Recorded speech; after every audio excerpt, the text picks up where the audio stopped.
அழகாக சொன்ன விஎஸ் பேசுகிறோம். இன்றைக்கி நம்ம பார்க்க போகிற சீரிஸோட நேம் வந்து சோலோ லெவலிங் சீசன் 3 எபிசோட் 19 தான் இன்றைக்கி நம்ம பார்க்க போகிறோம். அதனால் நீங்கள் நம்ம சேனலுக்கு போய் உங்களால் முடியாது அப்படின்னா நம்ம சேனலுக்கு சப்ஸ்கிரைப் பண்ணி சப்போர்ட் பண்ணுங்கள். அது மட்டும் இல்லாமல் அது கூட இருக்க பெல்லைக்கான ஆன்ல வச்சுக்கோங்க. அப்போ தான் நான் போகிற அடுத்த வீடியோமே உங்களுக்கு நோட்டிஃபிகேஷன் வரும். வழக்கமாக இந்த எபிசோடும் பிரமாதமாக இருக்க போது முடிஞ்ச யாரும் ஸ்கிப் பண்ண பாருங்கள். இதுக்கு முன்னாடி கிட்டத்தட்ட ஒரு 18 வீடியோ போட்டுப்போம். அந்த வீடியோவில் பார்க்காதவங்க லிங்க் டிஸ்கிரிப்ஷனில் கொடுத்துருங்க. அந்த பிளேலிஸ்ட்டை போய் செக் பண்ணி பார்த்துருவாங்க. அப்போ தான் இந்த ஸ்டோரியை புரியும். முடிஞ்ச அளவுக்கு தயவு செஞ்சு யாரும் ஸ்கிப் பண்ணாமல் பொறுமையாக பாருங்க. அதே மாதிரி சேனலுக்கு சப்ஸ்கிரைப் பண்ணி சப்போர்ட் பண்ணுங்கள். ஏன்னா நீங்கள் பண்ணுற சப்போர்ட் பொறுத்து தான் என்னால் இன்னமும் வீடியோ கண்டினியூஸாக போட முடியுது. முடிஞ்சளவுக்கு சப்போர்ட் பண்ணுங்கள். எல்லாமே என்னோட பெஸ்ட் கொடுத்து ரொம்ப டீட்டெயிலாக தான் கொடுத்துட்ருக்கேன். ஏன்னா லென்த் மட்டும் தான் ரொம்ப கம்மியாக இருக்கும். டீட்டெயில்ன்றது ஃபுல்லாகவே கொடுத்தாலுமே லென்த்ன்றது ரொம்ப கம்மியாக வரதுனால நான் எதுவும் பண்ண முடியல கைஸ். நான் பேனர்ஸ் அதிகமாக இருக்க எந்த ஒரு சாப்டர் இருந்தாலும் கண்டிப்பாக லென்த் அதிகமாகும். அதனால் முடிஞ்சளவுக்கு சப்போர்ட் பண்ணுங்கள். சரி வாங்க நம்ம கதை போலாமா.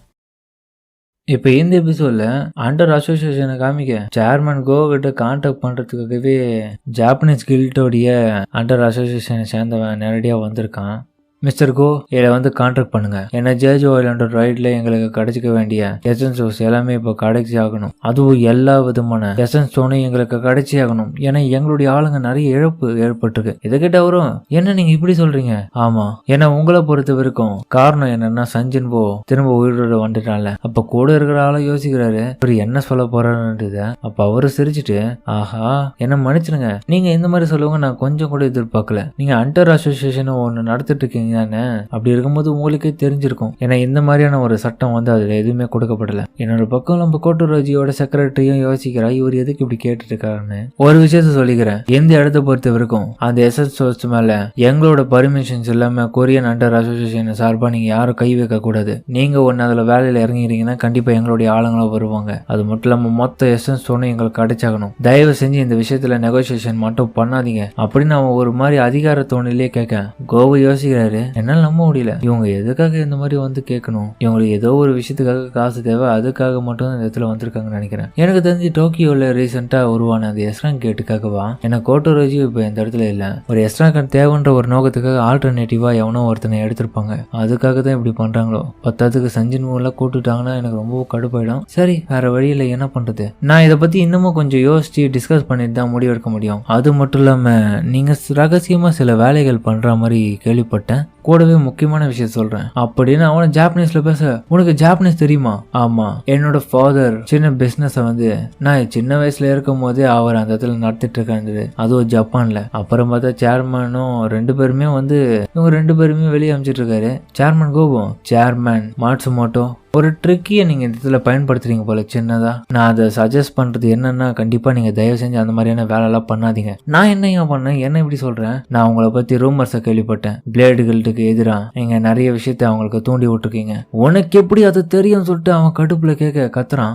என்ன இது? எந்த ஒரு இடமா இருந்தாலும் ஸ்பைன்ற ஒருத்தன் இருப்பான். அப்படி இருக்கும்போது எந்த விஷயமும் தெரியாம இருக்காது உலகத்துக்கு. அதனால நீங்க எதுவும் மறைக்க முடியாது.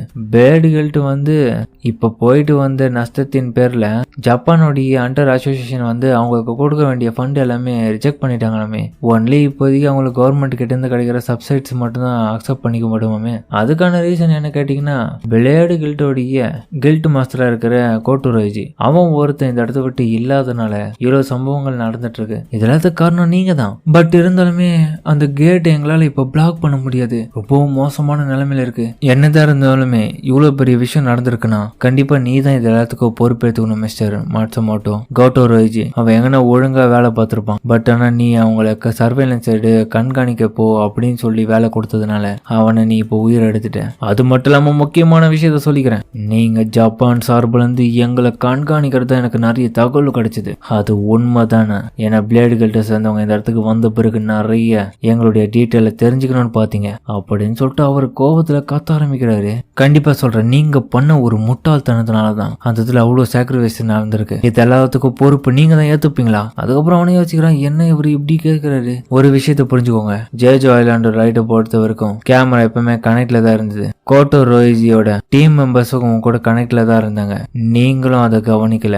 நீங்க என்னென்ன பேசுனீங்கன்னு எனக்கு நல்லாவே தெரியும். என்னால கண்டுபிடிக்க முடியாதுன்னு நினைச்சீங்களா அப்படிங்கிற மாதிரிட்ட அடடா இவர்கிட்ட எதுவும் பிரயோஜனப்படாதுன்னு நினைக்கிறேன். எனக்கு இந்த அசோசியேஷன் மூலியமா இந்த எசன்ஸ் எல்லாம் கிடைக்காது போலியே. அதுக்கப்புறம் கடுப்புல அவரு போட்டு கீழே உடைக்க அவன் பயந்துடுறான். எப்போ இதுக்கப்புறம் இவர்கிட்ட பேசினா வேலைக்கு ஆகுது போல, நம்ம மீது நம்ம வேலை பார்த்துருவோன்னு. ஒண்ணு நல்லா புரிஞ்சுக்கோங்க மாட்சுமோட்டோ, நம்ம எல்லாரும் ஏசியால ஒரு ஆளா தான் இந்த இடத்துல இருக்கோம். அதனால நமக்குள்ள எந்த விதமான பாகுபாடும் தேவையில்ல.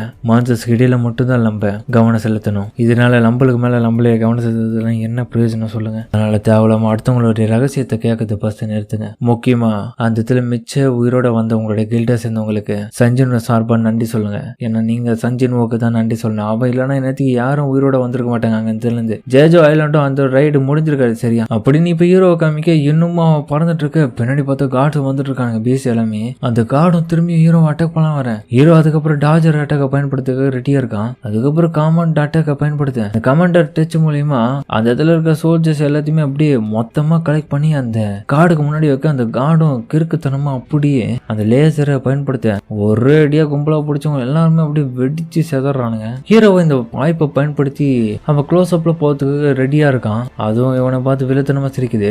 இந்த ஆள் ரொம்ப ஸ்பீடா இருக்கான். கண்டிப்பா போன முறை ஆன மாதிரி இந்த தடவை நான் சுறுசுறுப்பா இருப்பேன். எவனை நான் இப்பயே கொள்றேன்னு சொல்லிட்டு அந்த காடு கிட்ட இப்ப குறி வச்சு ஹீரோ அந்த சீக்கிரமா போக அவன் காலம் வச்சு நசுக்கலாம் பார்க்க ஹீரோவும் செத்துடான்ற மாதிரி பார்க்க அந்த அதிர்வே பயங்கரமா இருக்கும். அது சிரிச்சிட்டு இருக்கும் போது திடீர்னு பார்த்து அந்த இடத்துல பிளாஷ் லைட்டும் அடிக்க இதை பார்த்துட்டு அது அதிர்ச்சியாவது இன்னமும் இவன் உயிரோட இருக்கானு ஹீரோ அதுக்கப்புறம் அந்த பறந்து அது கிட்ட போய் அட்டாக் பண்ணலாம் போக திரும்பி அது லேசர் பீமை பயன்படுத்த போது இது மட்டும் ஒர்க் ஆகும் நம்புறேன். என்னுடைய கம்பைன்ட் ஸ்பீடு கமாண்டர் டச்சை பயன்படுத்துறேன். இது அத்தாரிட்டி ஸ்கில். இதை கீழே நீ அடங்கி தான் ஆகணும் அப்படின்னு இன்னொரு பக்கம் ஹீரோவை அட்டாக் பண்ண அது கிட்ட போன அடுத்த விஷயமே அது லேசரை பயன்படுத்தி ஹீரோவை அப்படி திரும்பி அட்டாக் பண்ணலாம் பார்க்க ஹீரோக்கு யோசிக்கிறான் மனசுக்குள்ள டிஃப்ரெண்டான பெரிய அப்கிரேட் செய்யப்பட்ட இந்த சிலைகள் எல்லாமே கண்டிப்பா எவனோ ஒருத்தனால இயங்குதுன்னா அவன் அவனா தான் இருக்கணும். கிராவிடேஷனல் புல் மூலியமா இன்கிரெடிபிளான பவர்ஸ் எனக்கு கிடைக்குது. இப்பதான் பர்ஃபெக்டான நேரம். இந்த ஃபிராக்ஷனை டைம் நான் விட மாட்டேன். என்னோட டார்கெட் லார்ஜ் தான். பட் இருந்தாலும் என்னால் ஈஸியாக முடிக்க முடியும் சொல்றதுக்கு அப்புறம் அந்த பீஸ்ட்டை பார்க்க அதுவும் இவனை பார்க்கறது திரும்பி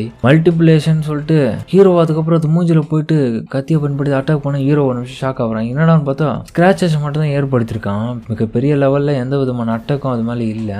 என்ன இது, நான் பாரோனுடைய வெப்பன்ஸையும் பயன்படுத்தி என்னுடைய மற்ற ஸ்கில்ஸோடைய வெப்பன்ஸையும் பயன்படுத்திருக்கேன். எதனால இது மேல ஒர்க் ஆகல? இதுக்கு மேல என்னமா இருக்கு? வேற ஸ்கிராச்சஸ் போடுற அளவுக்கு அவ்வளவு வீக்கானதா? இது இன்னமும் சிரிச்சுட்டு தான் இருக்கு. இந்த சிரிவனை அடக்கணும்னு சொல்லிட்டு அதுக்கப்புறம் ஹீரோ அந்த வந்து கிட்ட போயிட்டு தன்னோட கையில ஸ்ட்ரென்த்தை வர வச்சு மொத்தமா ஒரு குத்து கொடுப்பான் பாருங்க.